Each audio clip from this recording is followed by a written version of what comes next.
দেখো তোমাদের গণিত 7 অধ্যায় করছি, প্রথম শ্রেণী। হ্যাঁ, যোগ আমরা করছিলাম, তাই না? এখন কিন্তু আমরা একটু কঠিন যোগের দিকে আসছি, একটু কঠিন। হ্যাঁ, এখানে লেখা আছে বিভিন্ন ধরনের যোগ। কোন কোন সংখ্যার যোগফল 7 হবে? বলছে যে কোন কোন সংখ্যার যোগফল 7 হবে। যেমন এখানে 1 আর 6 যোগ করলে 7 হয়। হ্যাঁ, এখন দেখো এখানে 4 আর কত যোগ করলে 7 হবে? 4 আর কত যোগ করলে 7 হবে? 4 4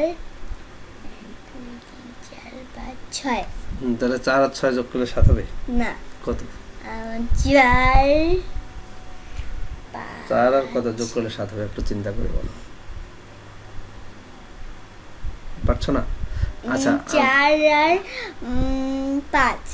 4 আর 5 যোগ করলে 7 হবে। আচ্ছা দেখো, আমি তোমাকে জিনিসটা বুঝাই দিই কিভাবে করবা। এইখানে আমি 7টা ঘর বানাইছি। দেখো 1 2 3 4 5 6 7, আমার তো মোট 7 লাগে, তাই না? আমি 7টা ঘর বানাইছি। তো 7টা ঘরের মধ্যে প্রথমে আমার কাছে 4টা ঘর আছে, তাই না? এখানে আমি 4টা ঘরে 4টা বল রাখলাম।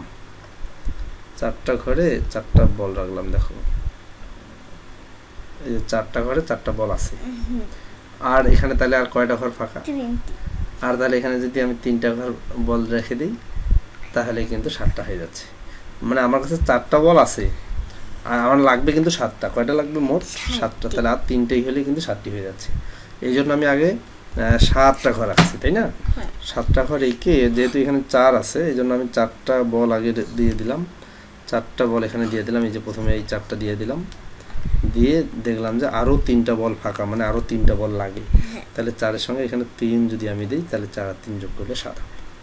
বুঝছো? আচ্ছা, এখানে 0 আর কত যোগ করলে 7 হবে? 0 আর 7 যোগ। আমি তো জানি যে 0-এর সঙ্গে কোনো সংখ্যা যোগ করলে ওইটাই হয়। 0 আর 7 যোগ করলে। আচ্ছা, 5 আর কত যোগ করলে 7 হবে? 5 আর 2। 2। হ্যাঁ, কেমন করে দেখো, 7টা দাগ দিই আগে। 1 2 3 4 5 6 7।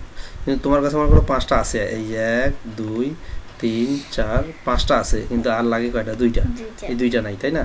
এই যে 5 আর এই যে 2 মিলে 7 হলো। বুঝতে পারছো? আচ্ছা, আর কোন কোন সংখ্যার যোগফল 7 হতে পারে দেখো। আচ্ছা দেখো, আমি একটা তোমাকে দেখাই। এইখানে 6 দিই। 6 আর 1। হ্যাঁ, এই তো বুঝতে পারছো, 6 আর 1 7 হয়। আর কি কি হয়? 1 আর 6 হইতে পারে। 1 আর 6 7। 1 আর 6 7। তারপরে এইখানে হবে 3 আর 4। 3 আর 4 7 হবে। হ্যাঁ, আচ্ছা। এখানে হবে কত কত দেই? 2 আর 5। না, অন্য দিচ্ছি। আচ্ছা দাও, অন্য দাও। 0 আর 7। 0 আর 7 তো এখানে একবার হয়েছে। 7 আর 0। 7 আর 0, ইয়েস, 7 আর 0 7। হ্যাঁ ঠিক আছে, থ্যাংক ইউ। আচ্ছা, তারপরে এখানে দেখো, লক্ষ্য করি। এই যে এ কিন্তু পাইছে কি জানো? এ 1 আর 6 7 পাইছে, 6 আর 1 7 পাইছে। বাকিগুলো তোমাকে করতে বলছে, তো তুমি তো অলরেডি করেই ফেলছো। হ্যাঁ, আচ্ছা দেখো, যোগের সংখ্যা দুইটি বদল করে একই যোগফল পাওয়া যায়, এটা কোনো ব্যাপার না। খালি ঘরে কোন সংখ্যা বসবে?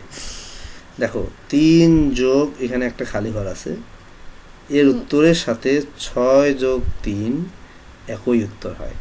আচ্ছা, 6 আর 3 যোগ করলে কত হয় বলো তো? 6 7 8 9 হয়। 9 হয়। 6 আর 3 যোগ করলে 9 হয়। তাহলে এখন 3-এর সাথে কত যোগ করলে 9 হবে? 6 যোগ করলে। মানে এখানে উল্টাইলে একই হয়।